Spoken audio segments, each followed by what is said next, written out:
In the history of American warfare, there are battles that defy all tactical logic. Moments where smaller forces defeated overwhelming adversaries, where creativity triumphed over firepower, where bold commanders transformed certain defeats into impossible victories. These are the battles that military textbooks say should never have been won. But they were won, and the stories of how they were won reveal something fundamental about the nature of warfare itself, that victory doesn't always go to the strongest, but to the most adaptable, the most determined, and the most willing to rewrite the rules when the old rules guarantee defeat. Let me take you back to one of America's darkest hours, a moment when the very survival of the young republic seemed in doubt. August 24th, 1814. British troops, hardened veterans of the Napoleonic Wars who have fought from Spain to Russia, have just completely humiliated the American militia at Bladensburg, Maryland. The engagement, if you can even call it that, lasted barely 2 hours. American militia forces, poorly trained and worse led, broke and ran at the sight of British rockets screaming overhead. The British called it the Bladensburg Races because the Americans ran so fast. Now the young American capital, Washington, D.C., is burning. Orange flames consume the White House, licking at the night sky. The Capitol building, symbol of American democracy, roars with fire as British soldiers pile furniture and books to feed the flames. President James Madison and his wife Dolly have fled into the Virginia countryside. Dolly, in one of history's small acts of defiance, famously rescued Gilbert Stuart's portrait of George Washington before the British torches arrived, refusing to let the first president's image fall into enemy hands. This is the absolute lowest point of the War of 1812. The British, hardened warriors who have been fighting Napoleon Bonaparte across Europe for over a decade, consider the American forces a complete joke. And they have every reason to think so. They've just marched straight through the enemy capital with barely a fight. British officers dine in the still warm White House, literally eating the dinner that had been prepared for President Madison, mocking the American president who fled so quickly his meal was still hot on the table. Admiral George Cockburn, known for his particular hatred of Americans, personally oversees the burning of government buildings, taking souvenirs from the president's house. The British High Command is confident. They've burned Washington. Now they'll take Baltimore, the third largest city in America and a major port. After Baltimore falls, they expect the Americans will sue for peace on British terms.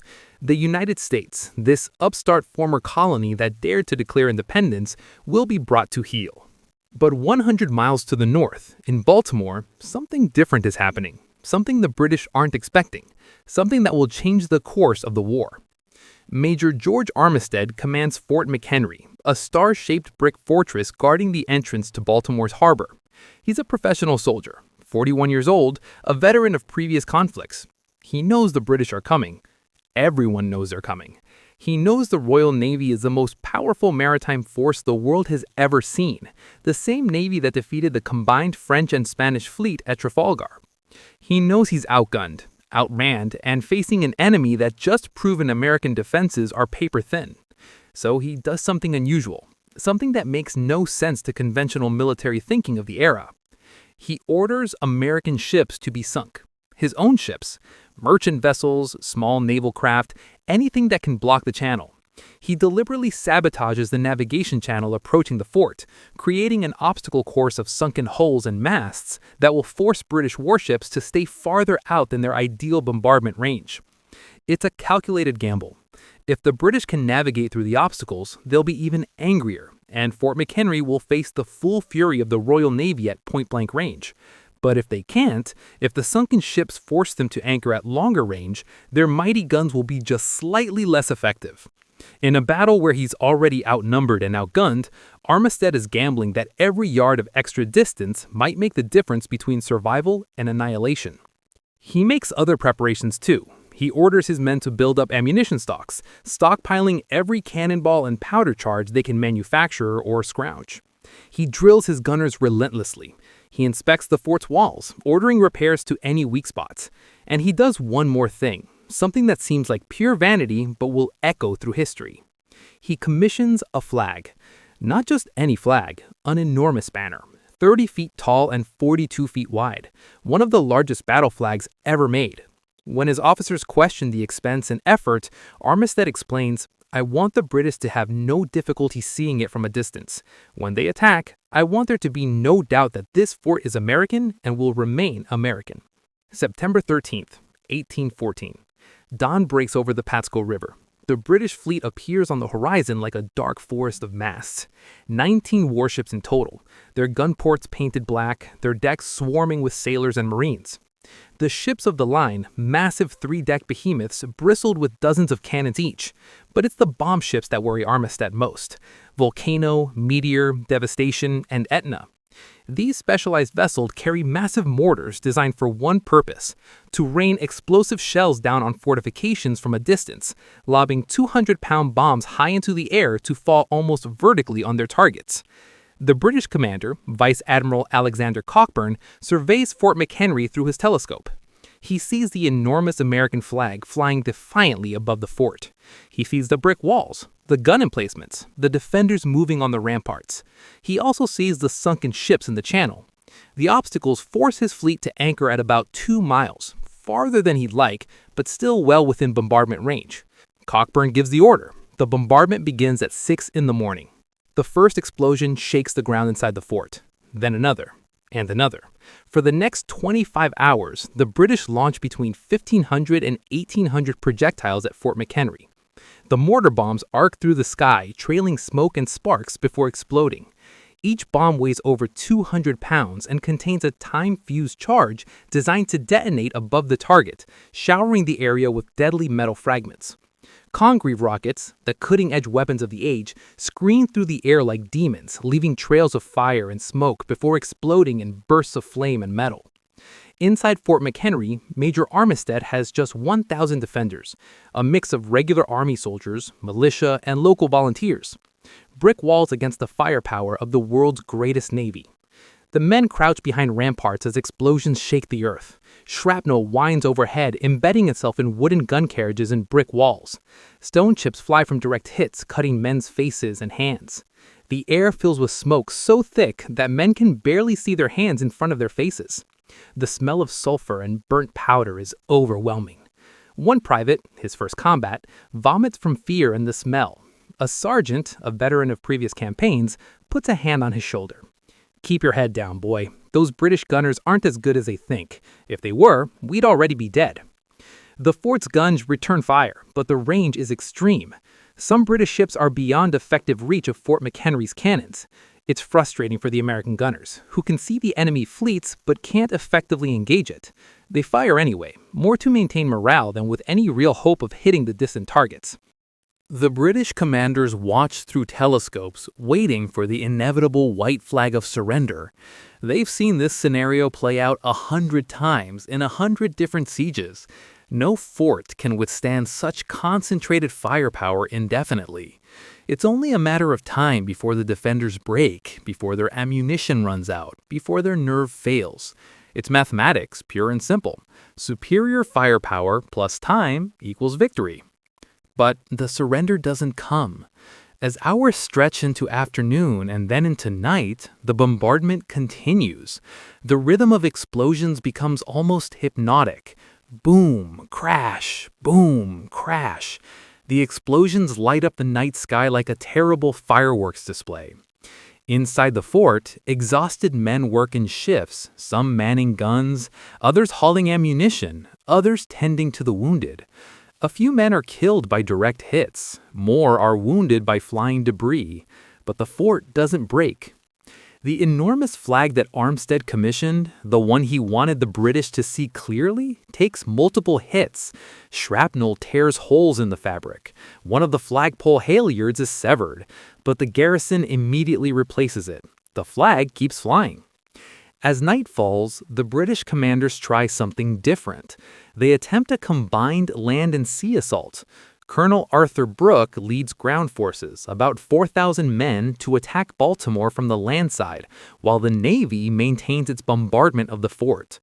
The plan is to catch the Americans in a vice. The fort bombarded from the sea, the city attacked from land.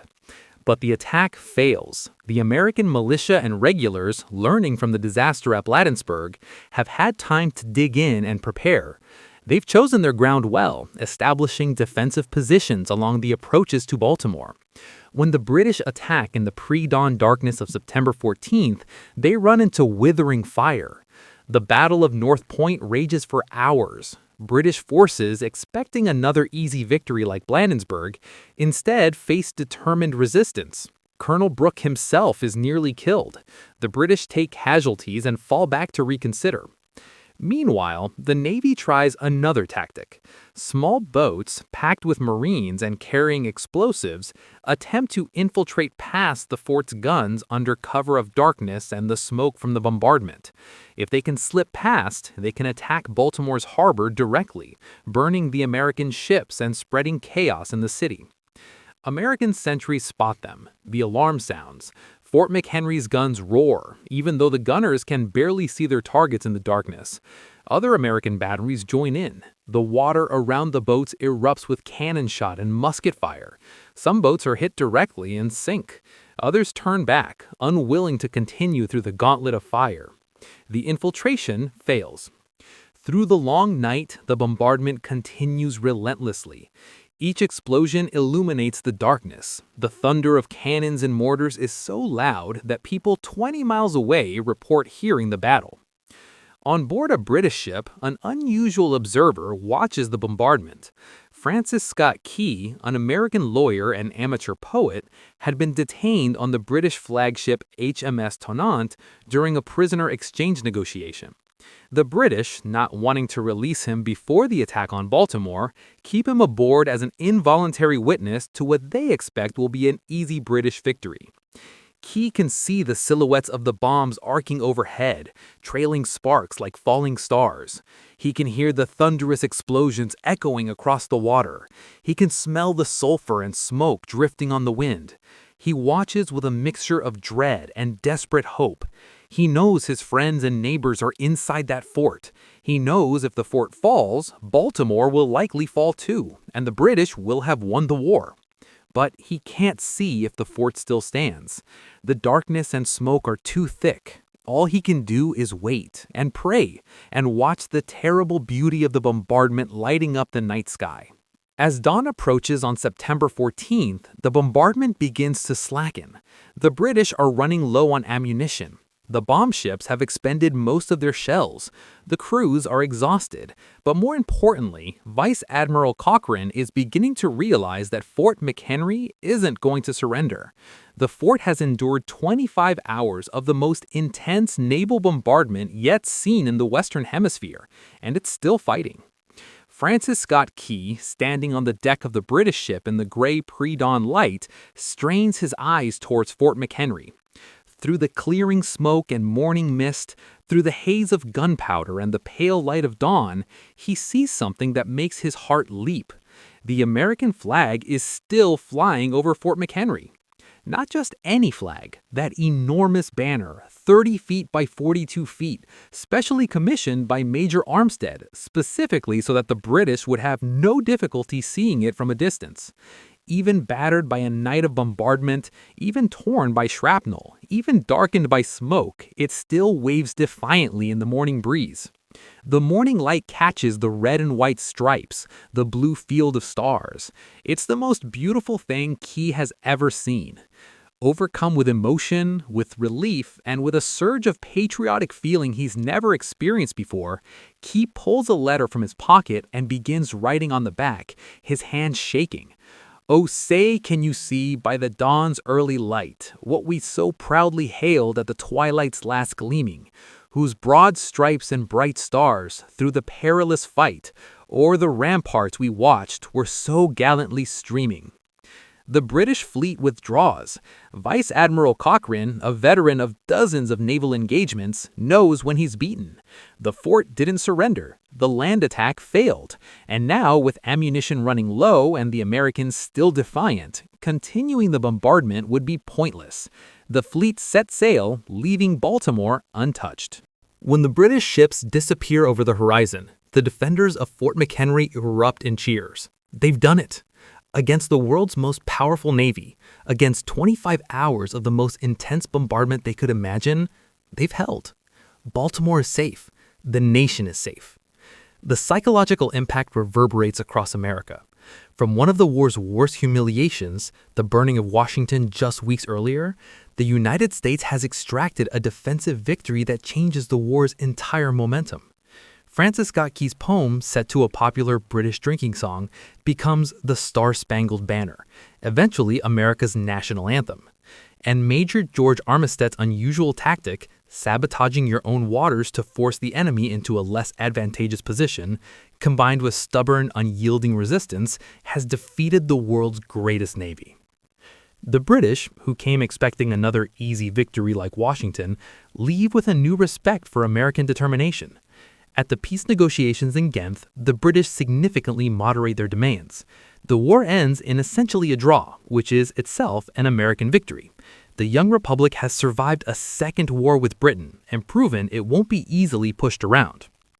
Now, let's jump forward in time. Way forward. From the age of sailing ships and brick forts to the age of helicopters and high-tech warfare. From wooden cannon carriages to composite rotor blades. The technology changes, the stakes change, but the fundamental challenge remains the same. How do you win when the odds say you should lose? April 24th, 1980, the Iranian desert, a desolate place called Desert One.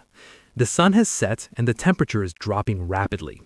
Operation Eagle Claw, the mission to rescue 53 American hostages held in Tehran, is in its final stages of preparation. For 5 months, Americans have watched in frustration and anger as Iranian revolutionaries have held U.S. embassy personnel hostage, parading them on television, burning American flags, chanting "Death to America." President Jimmy Carter has tried diplomacy, tried economic sanctions, tried everything except military force. Nothing has worked. The hostages remain captive. American prestige is at an all-time low. Operation Eagle Claw is the military option, a desperately complex plan involving multiple branches of the military, operating at the extreme edge of helicopter range deep inside hostile territory. The plan requires nearly perfect execution. 8 RH-53D Sea Stallion helicopters are to fly from the aircraft carrier USS Nimitz to Desert One, a remote airstrip in the Iranian desert. There, they'll refuel from C-130 transport planes that have flown in from Egypt. Then the helicopters will fly to a height site near Tehran. The next night, Delta Force operators will assault the embassy, rescue the hostages, and escape via the helicopters to an airfield secured by Army Rangers. It's an incredibly complex operation with dozens of moving parts, any one of which could go wrong. Everything goes wrong. The helicopters encounter an unexpected dust storm, a haboob, a massive wall of suspended dust that reduces visibility to near zero. The pilots, flying with night vision equipment that doesn't work well in the dust, struggle to navigate. One helicopter turns back with equipment failure. Another suffers hydraulic problems and has to land. A third develops a critical malfunction. At Desert One, Colonel Charlie Beckwith, commander of Delta Force, does the math. The plan requires a minimum of 6 operational helicopters. He now has only 5. The mission is impossible without enough helicopters to carry all the hostages and operators. The decision is agonizing, but there's only one choice. Beckwith recommends aborting. President Jimmy Carter, monitoring from the White House Situation Room, reluctantly agrees. Then, in the chaos of the abort order, disaster strikes. A helicopter, repositioning to refuel before the flight back, collides with one of the C-130 transport planes. The helicopter's rotor strikes the transport's fuselage. Both aircraft erupt in flames. The explosion is massive. Ammunition on the C-130 begins cooking off, bullets and grenades detonating in the fire. Men are trapped inside the burning aircraft. When it's over, 8 American servicemen are dead. The mission is scrubbed. The remaining helicopters are abandoned in the desert. There is no time to extract them with the C-130s on fire and Iranian forces potentially responding. The hostages remain captive for another 270 days. The charred wreckage of American aircraft sits in the Iranian desert as a propaganda trophy for the Ayatollah's regime. Images of the burned American bodies being displayed by Iranian crowds flash across television screens worldwide. The Soviet Union's propaganda machine has a heyday, portraying America as weak and incompetent. The failed rescue attempt becomes a symbol of American military failure, of the limits of American power. It's the greatest humiliation of American Special Operations Forces. The most elite units in the U.S. military have failed spectacularly, publicly, tragically. Congressmen called for investigations. Military leaders face harsh questions. The entire concept of special operations is called into question. But from this disaster, something extraordinary is born. The Pentagon conducts a brutal, unflinching after-action analysis. Every mistake is cataloged. Every failure is examined.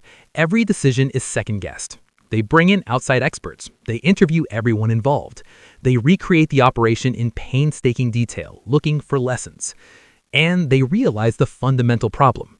The different branches of special operations don't train together.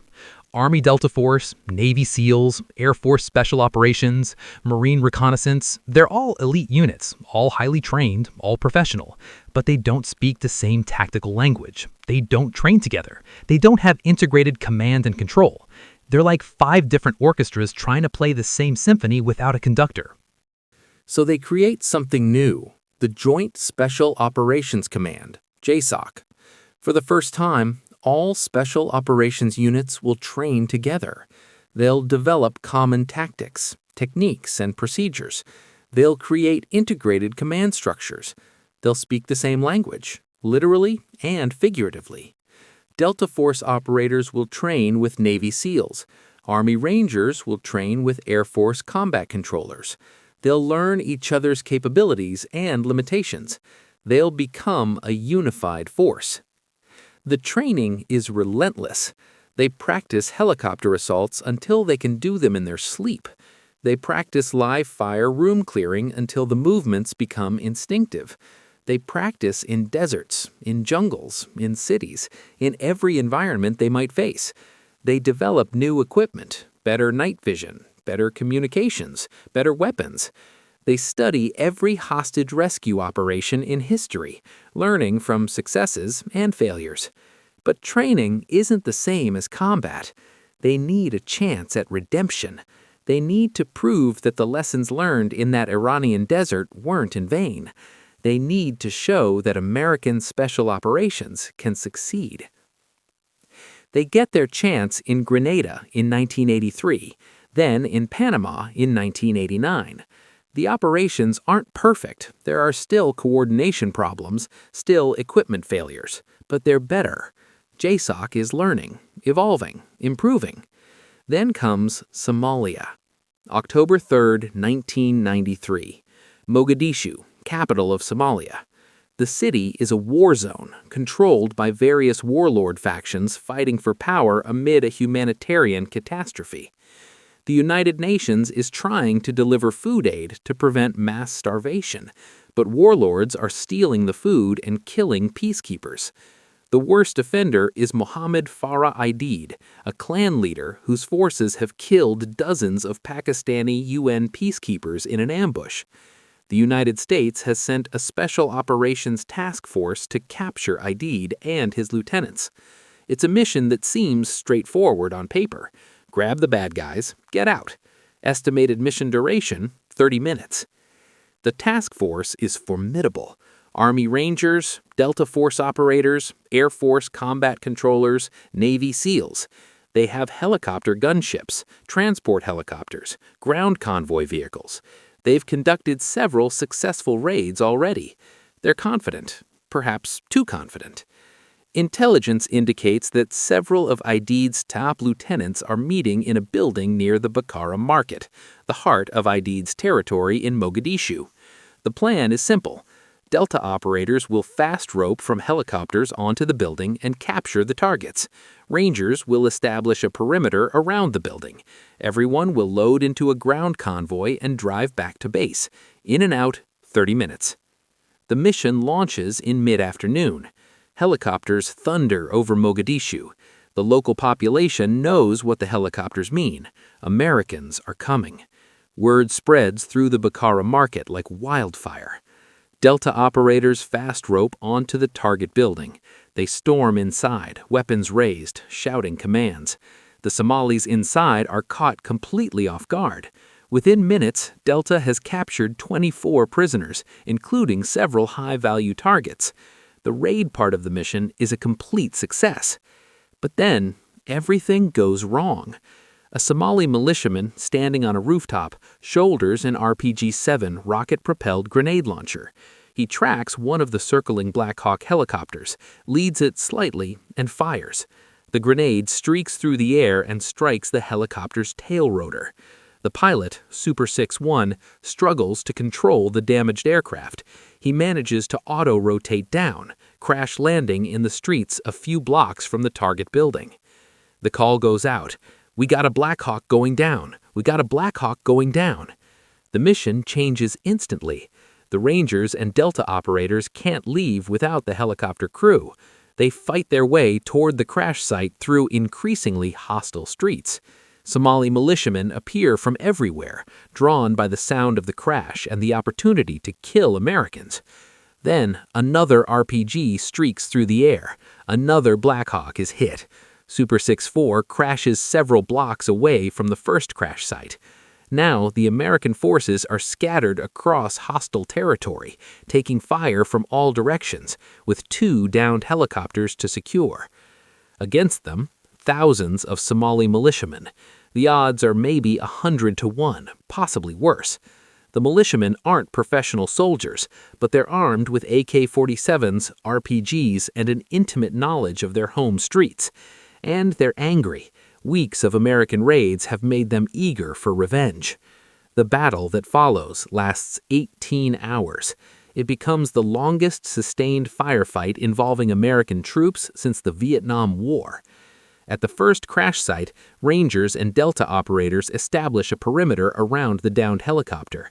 They're pinned down in a hostile neighborhood, surrounded by crowds of armed fighters.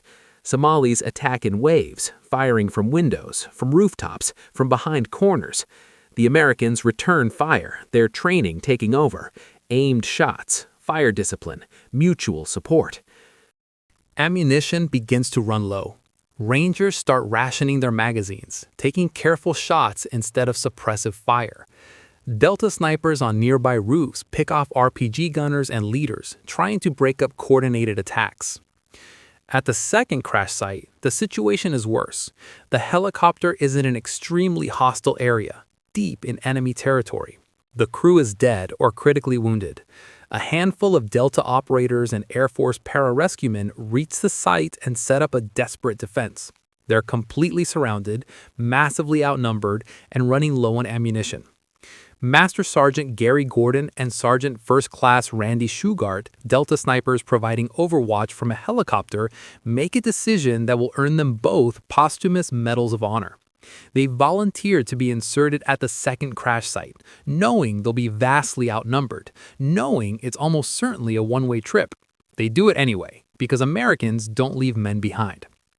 Gordon and Shugart fight with incredible courage, defending the wounded helicopter crew against wave after wave of attackers. They kill dozens of Somalis, but eventually they're overwhelmed. Both are killed. The helicopter pilot, Chief Warrant Officer Michael Durant, is captured.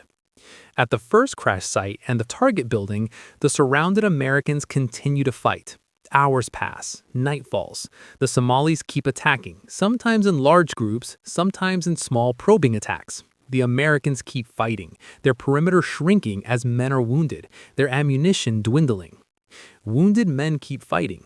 When they can't hold rifles anymore, they load magazines for the men who can still shoot. Rangers with shrapnel wounds refuse to evacuate.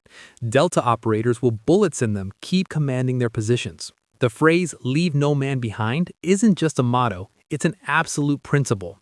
They'll fight to the last round, to the last man, before they abandon their fallen.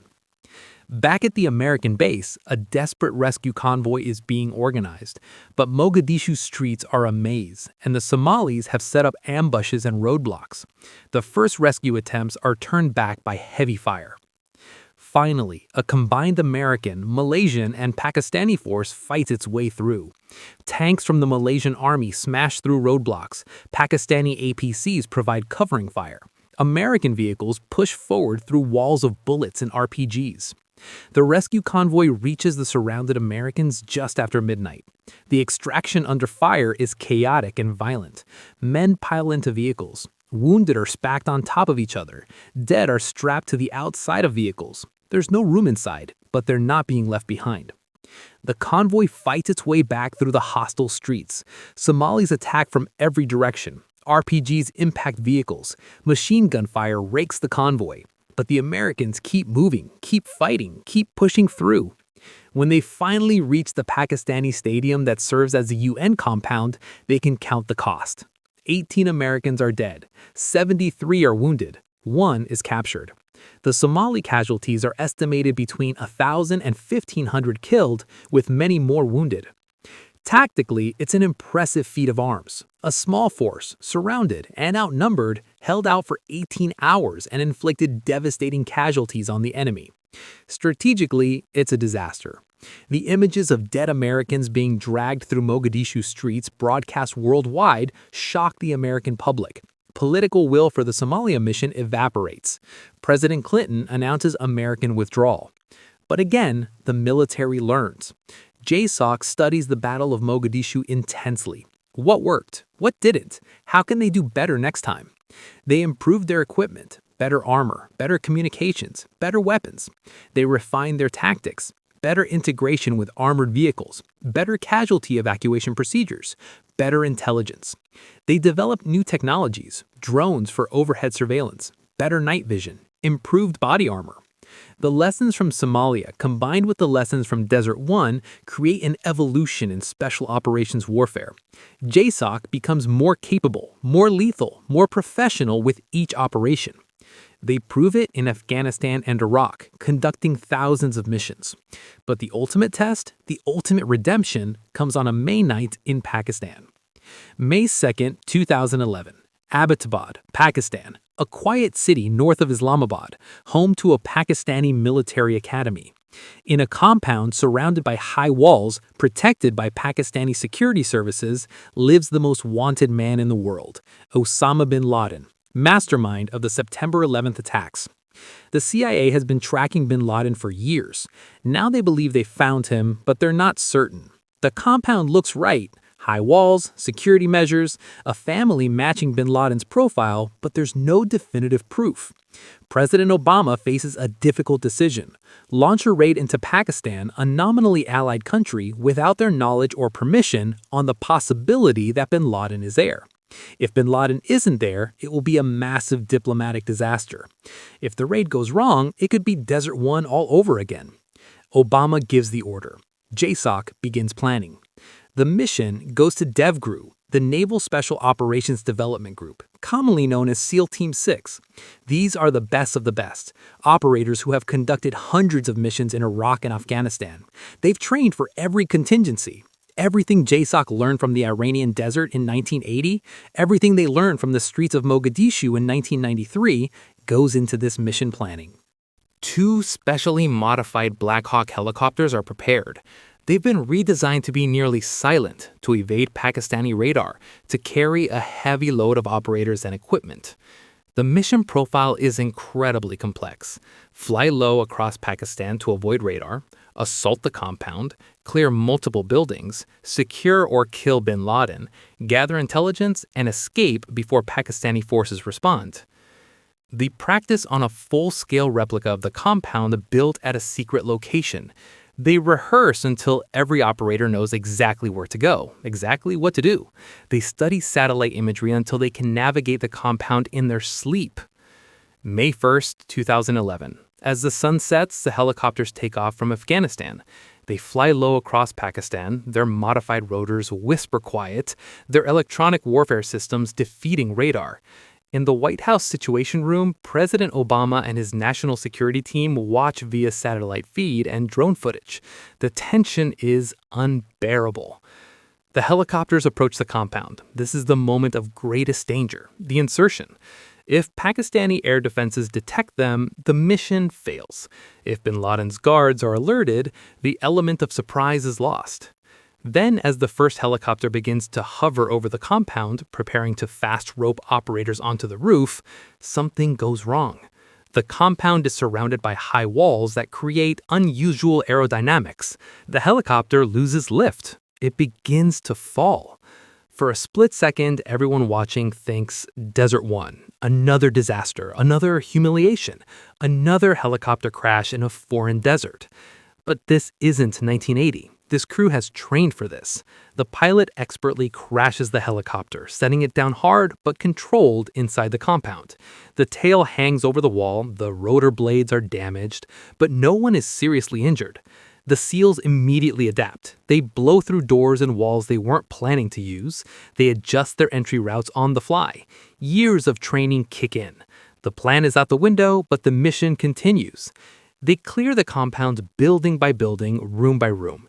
They use suppressed weapons to keep noise down, but when they encounter resistance, they engage.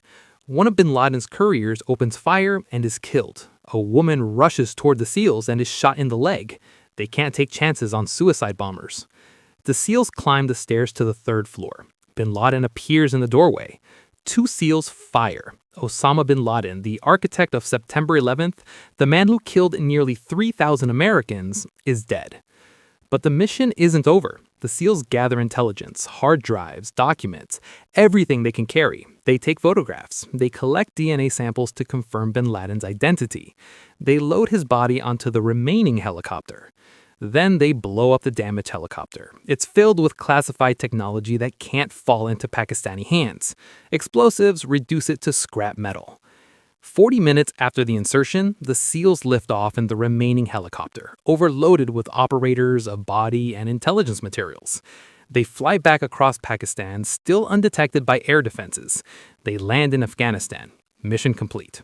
When President Obama announces bin Laden's death to the nation, America erupts in celebration. Crowds gather at Ground Zero in New York. People chant USA, USA in the streets. It's a moment of catharsis, of justice delayed but finally delivered. From a humiliating disaster in the Iranian desert in 1980, American Special Operations Forces created the most lethal special warfare machine in history. 31 years of learning. 3 decades of evolution, thousands of missions in between. The victory at Abbottabad didn't happen despite the earlier failures. It happened because of them. Every lesson from Desert One, every lesson from Mogadishu, every lesson from thousands of other operations went into those 40 minutes in Pakistan. Now let me take you to one of the most brutal battles in American military history. A battle fought not in desert heat, but in Arctic cold. A battle where the enemy wasn't just the opposing army, but nature itself. November 1950, Northern Korea, the Choiseul Reservoir. Winter has arrived early and with unprecedented ferocity in the mountains of North Korea. The 1st Marine Division, about 15,000 men, is pushing north toward the Yalu River, the border with China. They're part of General Douglas MacArthur's offensive to end the Korean War before Christmas. Intelligence reports suggest Chinese involvement is minimal. MacArthur's confident the war is nearly won. Intelligence is wrong. Catastrophically wrong. Massed in the mountains around the Choiseul Reservoir are not thousands, but hundreds of thousands of Chinese soldiers, the People's Volunteer Army, as they're officially called. They've infiltrated across the border in secret, moving at night, hiding during the day. Now they're ready to spring the trap. The temperature has dropped to negative 35 degrees Celsius. It's so cold that the oil and rifle bolts freeze solid, making weapons useless until they can be warmed. Plasma for blood transfusions freezes into pink ice, useless for saving wounded men. Morphine syrettes freeze, unable to provide pain relief to the injured. Men die of hypothermia before their wounds can kill them. Frostbite claims fingers, toes, noses. The Marines haven't been issued cold weather gear adequate for these conditions. Nobody expected it to be this cold. November 27th. The Chinese attack. Tens of thousands of soldiers pour down from the mountains, blowing bugles and whistles, attacking in human waves. The Marines are caught in multiple locations, spread out along the narrow mountain roads around the reservoir. The Chinese commander, General Song Shi-lin, has direct orders from Mao Zedong himself. Annihilate the Marines. Destroy them completely. Kill or capture every last one. Make an example that will break American will to fight in Korea and demonstrate that China is the new power in Asia. The Chinese numerical superiority is overwhelming, 8-1, maybe more. They control the high ground, the mountains on both sides of the valleys where the Marines are trapped. They've cut off the escape routes to the south. They have the Marines surrounded in what should be a perfect killing zone. When journalists ask General Oliver P. Smith, the Marine commander, "Are you retreating?" his answer becomes legendary. "Retreat, hell. We're not retreating, we're just advancing in a different direction." It sounds like bravado, like a good quote for the newspapers, but Smith means it literally. He's not running away. He's fighting his way out, and he's taking every Marine with him. What follows is 17 days of the most brutal combat imaginable. The Chinese attack in human waves, thousands of soldiers charging American positions, accepting horrific casualties to overwhelm defenders through sheer numbers. They blow bugles and whistles in the night, trying to terrorize the Americans, trying to create confusion in the darkness. They attack primarily after dark, expecting the cold and fear to break the Marines' will to fight. The Marines don't break. At Udamni, a small village on the west side of the reservoir, 7,500 Marines are completely surrounded by Chinese forces. Every hill around them holds enemy soldiers. Every approach is covered by enemy fire. The Chinese attack in waves, regiment after regiment, accepting appalling casualties. But the Marines hold their perimeter. They establish interlocking fields of fire. They use artillery to break up Chinese concentrations. They call in close air support when weather permits, fighter bombers screaming down to drop napalm on Chinese positions. Each hill is contested. Each meter is paid for in blood from both sides. Chinese bodies pile up in front of Marine positions, but the waves keep coming, fresh regiments replacing shattered ones. On a critical hill called Toktung Pass, Captain William Barber and his Fox Company, just 240 men, have been assigned to hold the high ground. It's the key to the escape route south. If Fox Company breaks, if the Chinese take that pass, the entire division is trapped. The Chinese understand this too. They throw regiment after regiment at Fox Company. They attack from multiple directions. They use the darkness and cold to their advantage, infiltrating close before launching assaults. The fighting is often hand-to-hand, grenades at distances measured in meters, men grappling in the snow. Fox Company holds. For 5 days and 6 nights, they hold. When they run low on ammunition, they take weapons and ammunition from Chinese casualties. When the wounded can no longer fire rifles, they load magazines for the men who can still fight. Men with frostbitten hands hold rifles. Men who can barely walk from cold injuries stay at their posts. Captain Barber himself is severely wounded by a grenade, but refuses evacuation. He commands from a stretcher, directing his company's defense. His Marines see him lying there, wounded but unbowed, and draw strength from his example. When relief finally reaches Fox Company on December 2nd, only 82 of the original 240 men are still capable of fighting. Many more are wounded. Some have died. But they held. They didn't break. The pass remains open. Meanwhile, the main Marine force begins its fighting retreat. General Smith makes a decision that will define the battle. They're not leaving anyone behind. Not the living, not the dead, not the equipment. If they can't carry it, they'll destroy it, but nothing of value will be left for the Chinese. The Marine column stretches for miles as it fights south. Wounded are stacked in trucks, layered on top of each other because there isn't enough room for everyone. The more seriously wounded are inside vehicles. The walking wounded march in formation, weapons ready, still fighting. Dead Marines are strapped to the outside of vehicles and across hoods. There's no room inside, but they're not being left in North Korea. The Chinese attack the column constantly. Every bridge is a potential ambush. Every mountain pass is a killing zone. Every mile south is bought with blood. But the Marines keep moving, keep fighting, keep pushing through. At the Funchal Pass, the Chinese have destroyed a critical bridge.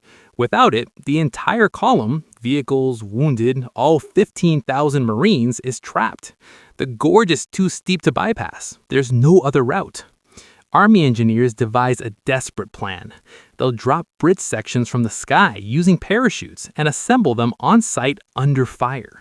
It's never been done before at this scale. If it doesn't work, the division is finished.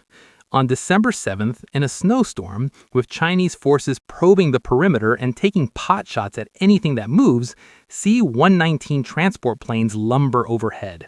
They drop massive steel bridge sections from the cargo doors, each section suspended from multiple parachutes. The drop has to be precise. If the sections land in the gorge, they're irretrievable. The parachutes deploy. The sections drift down through the snow.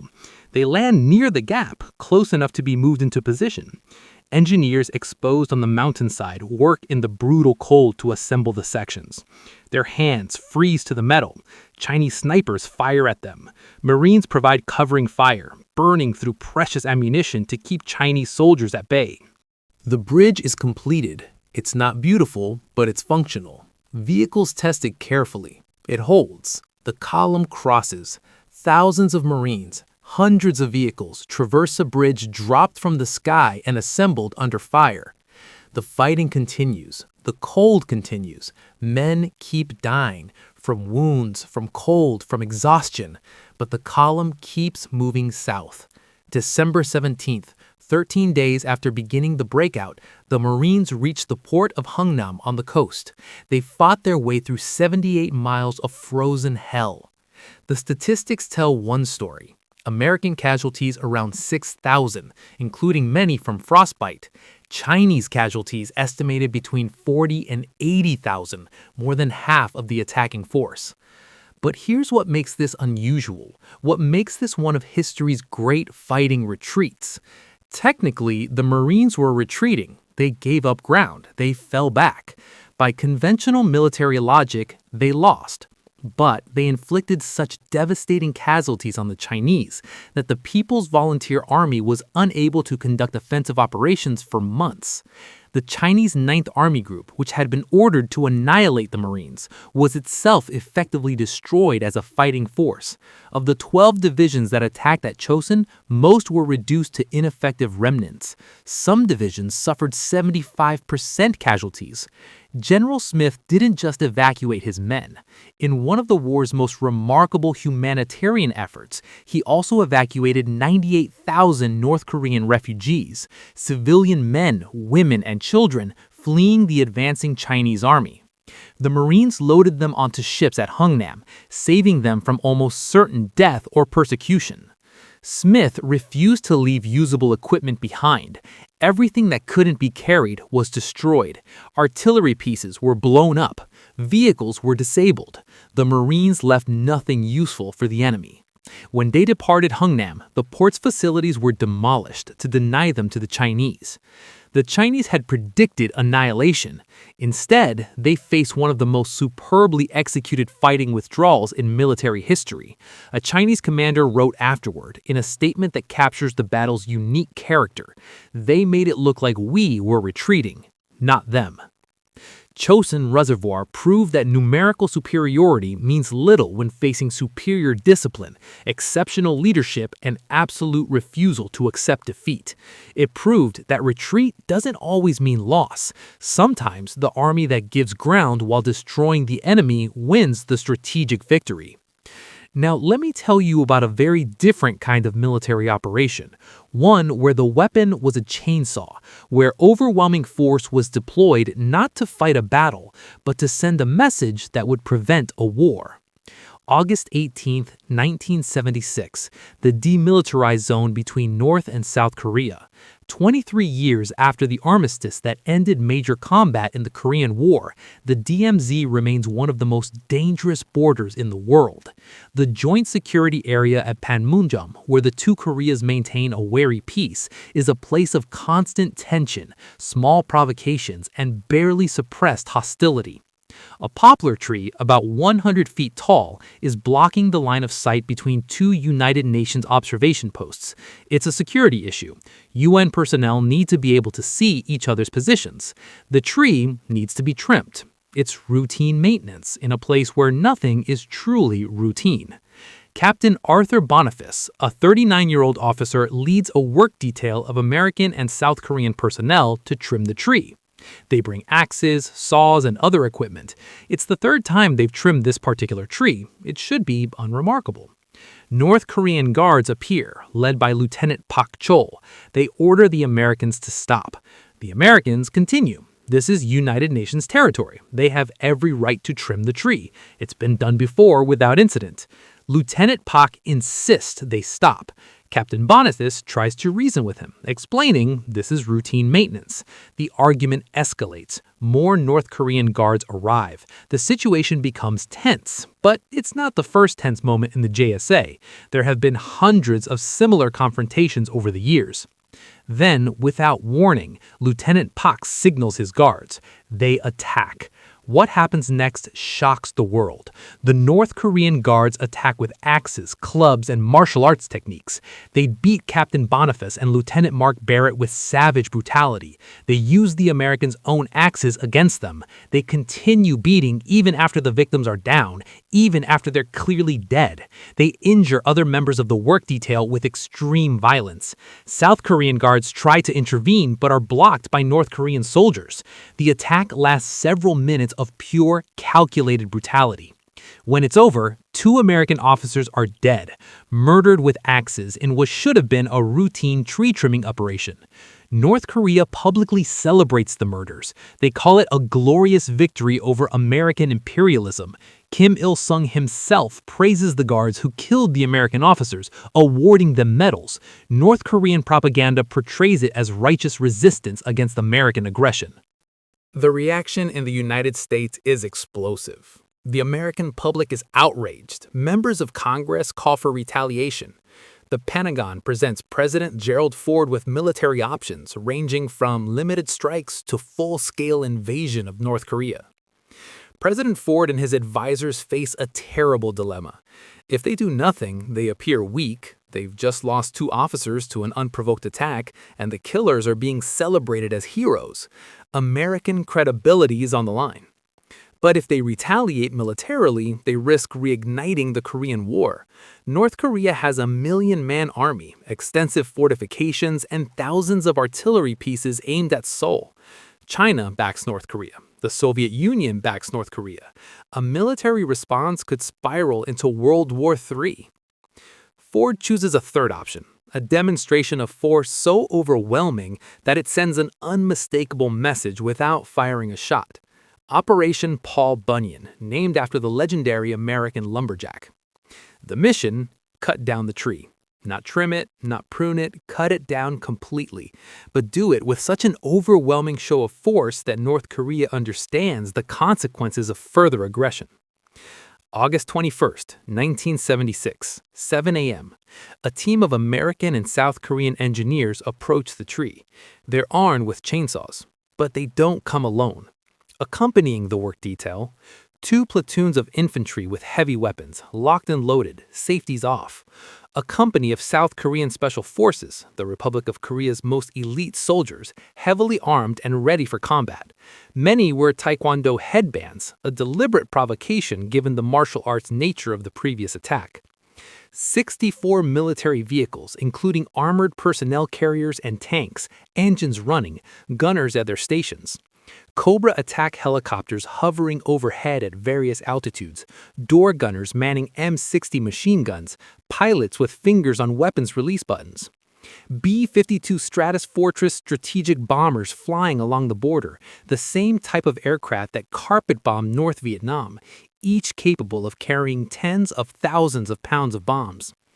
The aircraft carrier USS Midway repositioned closer to Korea with its full air wing on high alert, ready to launch strikes within minutes.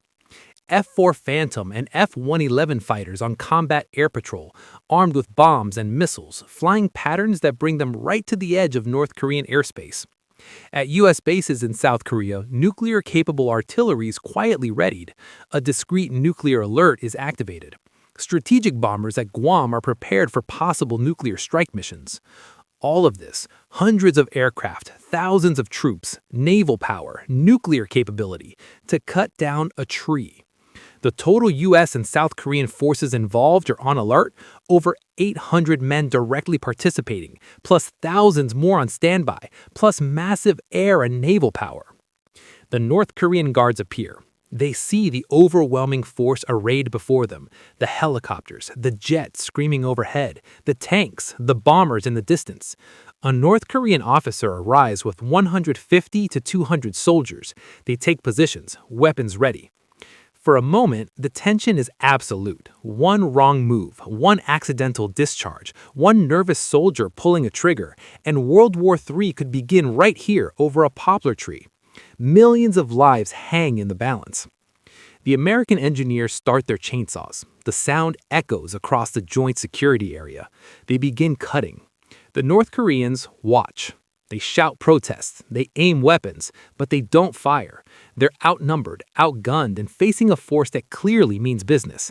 They can see the helicopters overhead. They can hear the jet engines. They understand that if shooting starts, they'll be annihilated in minutes, and their country might face strategic bombing within hours. The engineers cut methodically, professionally. They don't hurry, but they don't dawdle. They reduce the tree to a stump. The entire operation takes 42 minutes. Not a single shot is fired. The North Korean soldiers watch in impotent fury. Their weapons remain shouldered. The tree falls. The American and South Korean forces withdraw in good order, maintaining combat readiness until they're back across the bridge to the southern sector. Kim Il-sung, who celebrated the murders just 3 days earlier, who awarded medals to the killers, issues an extraordinary statement expressing regret for the incident that led to the deaths of the American officers. It's carefully worded to avoid direct admission of guilt, but it's unprecedented. It's the first and perhaps only time North Korea has issued anything resembling an apology to the United States. The message has been received. The message is clear. You killed our men with axes? Here's what happens next time. Here's the response you'll face. Here are B-52s, attack helicopters, armor, and the implicit threat of nuclear weapons. Choose wisely. North Korea backs down. The tree is gone. The sightline is restored. No war starts. But the North Koreans never forget Operation Paul Bunyan. In the decades since, there have been incidents in the DMZ, but nothing approaching the axe murders. The demonstration of overwhelming force, applied with surgical precision, prevented escalation. Why is this an unusual victory? No battle was fought. No shots were fired. No enemy soldiers were killed. But it was a perfect demonstration of military power used to achieve a strategic objective without war. The goal wasn't to win a fight, it was to prevent one while maintaining credibility and honor. An unusual strategy, transforming a landscaping task into a massive military operation to demonstrate that aggression, even minor incidents like murdering 2 officers, would receive disproportionate response if repeated. It worked. The message was sent. The message was received. The peace, however tense and hostile, held. Finally, let me take you to Vietnam, to a battle that changed the nature of warfare itself, a battle that proved technology could fundamentally alter the battlefield, even against an experienced and determined enemy.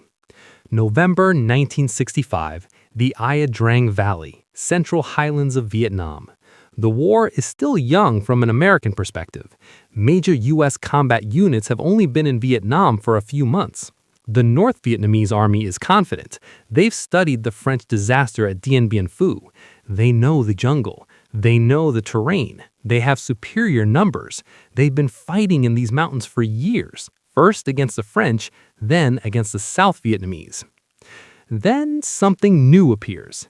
The 1st Battalion, 7th Cavalry. Ironically, the same numerical designation as Custer's unit at Little Bighorn, though this is a completely different organization. This is the 1st Air Cavalry Unit of the United States Army, part of the newly created 1st Cavalry Division, Air Mobile. The concept is revolutionary, using helicopters not just for transport or medical evacuation, but as a complete combat platform. 3-dimensional mobility, rapid insertion of troops, extraction under fire, bringing firepower to bear faster than the enemy can react, reinforcement of engaged units within minutes. It's never been tested in real, large-scale combat against a determined enemy. The North Vietnamese are about to get a demonstration. November 14th, Landing Zone X-Ray, a small clearing in the jungle, roughly the size of a football field, surrounded by trees and elephant grass. Lieutenant Colonel Hal Moore, commander of the 17th Cavalry, leads 450 men in UH-1 Huey helicopters to this landing zone. Intelligence suggests enemy activity in the area, but the exact disposition of North Vietnamese forces is unknown. They don't know it, can't know it, but they've just landed literally next to the headquarters of 3 North Vietnamese regiments, the 33rd, the 66th, and the 320th. About 2,000 combat troops, maybe more, with additional forces nearby. The Americans have unknowingly landed in the middle of a major enemy staging area. The North Vietnamese commander can't believe his luck. The Americans have delivered themselves right into his hands in small groups, limited by the number of helicopters. If he can destroy this air cavalry unit in its first major test, the Americans will abandon the concept. He orders his forces to attack immediately, before more Americans can land. Within the first hours, the North Vietnamese attack in force. They're trying to overrun the American perimeter before it can be fully established, before reinforcements can arrive. If they can get into the landing zone itself, the helicopters can't land, and the Americans are cut off and doomed. The fighting is immediately intense. North Vietnamese soldiers, many veterans of the war against France, attack aggressively. The battle becomes hand-to-hand in places. Grenades explode at distances measured in meters, not yards. The crack of AK-47s mixes with the heavier sound of M14 rifles. Smoke from explosions drifts across the landing zone. Lieutenant Henry Herrick's platoon, moving to secure the perimeter, stumbles into a major North Vietnamese position. They're immediately engaged by overwhelming fire. Herrick tries to pull back, but is cut off. His platoon becomes isolated on a small knoll, completely surrounded. The North Vietnamese see an opportunity. They mass forces to destroy Herrick's platoon, planning to use it as bait to draw in and destroy American relief forces. Waves of soldiers attack the isolated platoon. The Americans run desperately low on ammunition. Men are killed and wounded. They fight with everything they have: rifles, grenades, bayonets, rifle butts. Lieutenant Herrick is killed leading his men. Others take command. The platoon shrinks. 20 men, then 15 men still able to fight. But they don't surrender. They keep fighting because they know more will come for them, because Marines and soldiers don't leave people behind. And Moore does something that no commander in history has been able to do before. He calls in air support at 50 meters from his own troops, danger close in the extreme. B-52 strikes hit North Vietnamese assembly areas a few hundred meters away, the concussion felt by Americans in their foxholes. F-4 Phantom fighter bombers scream down to drop bombs and napalm, the heat washing over American positions. Artillery pounds enemy concentrations, some shells landing close enough that shrapnel whistles over American heads. It's terrifying for the Americans experiencing it. For the North Vietnamese, it's hell on earth. They've never faced anything like this concentration of firepower. And Moore keeps bringing in reinforcements by helicopter. Even under heavy fire, even with North Vietnamese soldiers shooting at the landing zone, the Hueys keep coming. They land, disgorge fresh troops who immediately run to fighting positions, pick up wounded to evacuate, and take off through a storm of bullets and RPG fire. Some helicopters are hit and damaged. Door gunners fire their M60 machine guns to suppress enemy fire. Pilots perform evasive maneuvers while landing, but they keep coming. The North Vietnamese have never faced anything like this. They attack one American position, and before they can consolidate, more troops appear from the sky. They eliminate one unit, and another air lands before the smoke clears. They try to mass for an attack, and bombs fall from fighter bombers that weren't there 3 minutes ago. Moore's perimeter holds through the first day. At night, the North Vietnamese attack repeatedly, hoping darkness will negate American firepower. They infiltrate close, using the cover of darkness. They blow bugles to coordinate attacks and spread confusion. They attack in waves, willing to accept heavy casualties. But the Americans have artillery illumination rounds that turn night into day. They have M60 machine guns in interlocking fields of fire. They have claymore mines positioned in front of their positions. And overhead, AC-47 spooky gunships circle. They're multiple miniguns capable of firing 6,000 rounds per minute, hosing down any area where North Vietnamese forces concentrate. For 3 days, the battle rages, November 14th through November 17th. The North Vietnamese keep attacking, keep trying to overwhelm the Americans through sheer numbers and determination. They're using tactics that worked against the French at Dien Bien Phu: surround, cut off supplies, maintain pressure, wait for surrender. It doesn't work. The helicopters bring ammunition, water, food, medical supplies, and fresh troops. They evacuate wounded in real time, something impossible in previous wars. Men who would have died from blood loss or infection in World War II or Korea are in field hospitals within 30 minutes of being hit, receiving surgical care from doctors who've themselves been helicoptered in. The final major North Vietnamese assault comes on November 16th. They mass the remaining forces for one last attempt to break the American perimeter. The attack is fierce, determined, nearly suicidal in its intensity. But American firepower breaks it. Artillery, airstrikes, small arms fire, machine guns, everything pours fire onto the attacking forces. By November 18th, the North Vietnamese have had enough. They withdraw from the Ia Drang Valley, leaving their dead behind, carrying their wounded. They've taken devastating casualties for no gain. The final statistics: American casualties 79 killed in action, about 120 wounded. North Vietnamese casualties estimated 1,200 to 1,400 killed, many more wounded. But the numbers don't tell the real story. Ia Drang proved that air mobility worked, that helicopters could fundamentally change ground combat, that American forces could be inserted rapidly, supplied continuously, and supported with overwhelming firepower even in remote jungle terrain, that technology and tactics could overcome numerical advantage and terrain knowledge. For the Americans, Ia Drang validated the entire air cavalry concept. It showed that mobility and firepower could substitute for numerical superiority. For the North Vietnamese, it was a harsh lesson. General Vo Nguyen Giap, the brilliant commander who defeated the French at Dien Bien Phu, studied Ia Drang intensely. He realized something crucial. His forces could never win conventional set-piece battles against American air mobility and firepower. The technology gap was too great. So Giap changed his entire strategy. He shifted to guerrilla warfare, avoiding large-scale battles where American firepower would dominate.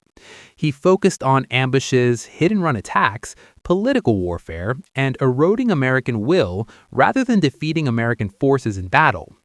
The strategy eventually worked, but it took 10 more years and cost North Vietnam staggering casualties. Ia Drang was a tactical victory that forced the enemy to completely change their strategic approach.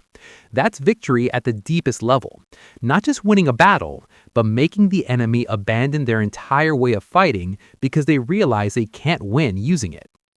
From bombarded forts to frozen reservoirs, from trees cut under threat of nuclear war to jungles crossed by helicopters, from desert disasters transformed into redemption, these are America's most unusual victories. What makes them unusual isn't just that they were won against impossible odds, though they were. It's how they were won. By sabotaging their own waters to force the enemy into a disadvantageous position, turning a defensive weakness into a tactical advantage. By transforming disasters into decades of tactical evolution, refusing to let failure be final, learning and adapting until the next attempt succeeds. By refusing to retreat, just attacking in a different direction, reframing the narrative and maintaining morale even in the darkest moments. By cutting down a tree with enough military force to level a country, demonstrating that overwhelming response to aggression prevents escalation. By inventing completely new ways to fight, developing air cavalry tactics that changed warfare itself. In each case, American commanders faced situations that the textbooks said were impossible, situations where the conventional tactics would fail, situations where the odds were overwhelming and defeat was expected. And they responded by doing the unexpected, by thinking creatively under pressure, by refusing to accept limitations, by saying, then we'll rewrite the textbooks. That's the essence of these unusual victories. It's not about having more soldiers or bigger weapons, though those help. It's not about perfect plans, because plans never survive contact with the enemy. It's about adaptation, It's about determination. It's about refusing to quit even when quitting seems like the only logical option. It's about thinking differently when everyone says there's only one way, about transforming disadvantages into advantages, about refusing to accept that impossible means impossible. Because in war, as in history, the greatest triumphs never come from doing the expected. The victories everyone remembers, the ones that change the course of history, come from doing what nobody thought could be done. From defenders who held when they should have surrendered, from forces that fought their way out when they should have been annihilated, from commandos who succeeded after previous failures taught them how, from soldiers who cut down a tree to prevent a war, from cavalrymen who rode helicopters instead of horses and changed warfare forever. These unusual victories teach us something fundamental about the nature of conflict and human determination, that odds are just numbers, that disadvantage can become advantage, that creativity and courage can overcome almost any obstacle. And perhaps most importantly, they teach us that failure isn't final unless you let it be, that every disaster can be a lesson, that every defeat can teach you how to win next time. From the flames of Washington came the defense of Baltimore. From the ashes of Desert One came the success at Abbottabad. From the frozen hills of Chosin came lessons that saved lives in future wars. From the axe murders came a demonstration that prevented war. From the jungles of Ayadrang came a new way of fighting. These are America's most unusual victories. Not because they were easy, but because they were impossible. Not because they followed the rules, but because they rewrote them.